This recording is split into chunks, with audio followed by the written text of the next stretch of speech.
Hello and welcome back to the channel. I am a recent private pilot and I have started my instrument training.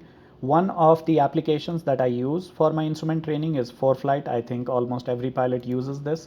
And I have the Foreflight Basic Plus plan, so it's sufficient for my needs right now. Although there are many features in the Pro Plus that I want, for example, georeference approaches and charts, but that's topic for another video.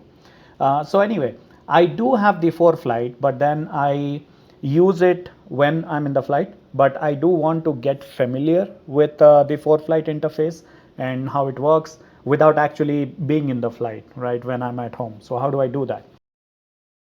I use X-Plane at home and I figured if I could connect X-Plane with Foreflight, then I could use the simulator at home to familiarize myself with Foreflight interface so that when I am in the actual cockpit, it would be much easier. So I am going to, let's say, put in Centennial and confirm. So I'll start at a 10 nautical mile approach. I'll just put in something and say start flight. And on my Foreflight, I have Santa Monica and the airspace around LA area pulled up. Centennial area is loaded, nice and beautiful out there. So let me straighten the flight a bit and click on settings and come to the network tab. And here these might all be collapsed for you, and you will see if you expand the iPhone, iPad and other external apps. So there are two sections here, Xavion and other mapping apps. We need other mapping apps. I haven't really used the first one, so I can't tell what the difference here, but here there is mention of Foreflight, so I'm going to use this and I will say transmit to a single mapping app. Because if we do a broadcast, that has a performance penalty and it will slow down X-Plane. So we won't broadcast, we will transmit to a single mapping app. Now here's the default IP address that is shown. I need the iPad IP address here. So we can do that if you go to devices. There are no devices right now. So on the top right, you will see an information icon.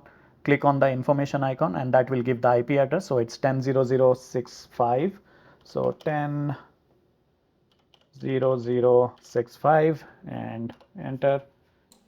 As soon as I do that, you will see this small box with X-Plane on the top left and it shows connected. So now Foreflight is connected to my X-Plane. And when I go back to maps, I will see that my plane's location is now in Centennial instead of the LA area where Foreflight was earlier.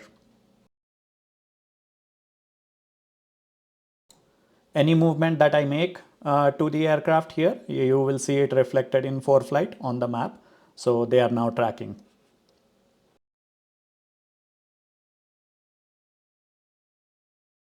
Class Bravo in 1.0 miles.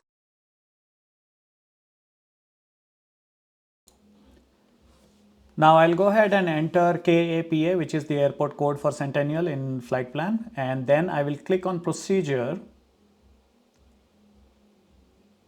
and that will bring up all the procedures for this airport, and click on approach,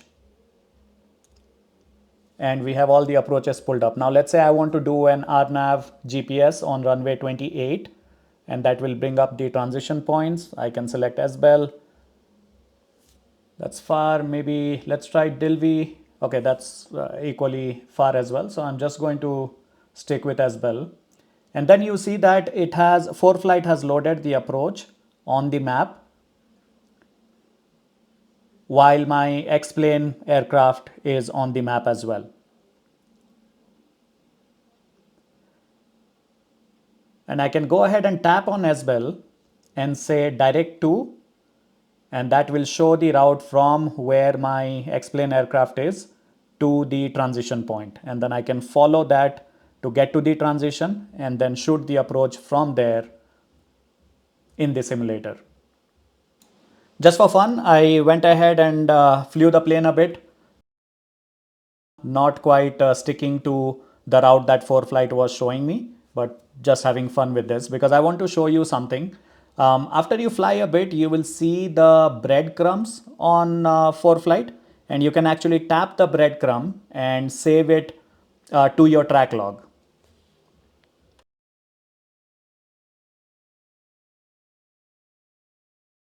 Now tap on more and then track logs. And here you will see the track log from X-Plane as well. This is what I did just now. And you will see that the track logs, it has an entry that it came from X-Plane N118DU. And below that, the second track log is actually what I practiced in Centennial just today. And that's my real flight. So there we have it, Foreflight with X-Plane. If you found value out of this video, please give it a thumbs up. And if you are not subscribed, please do remember to subscribe to the channel. It helps grow the channel and it will let me continue making videos like this. Thank you for watching.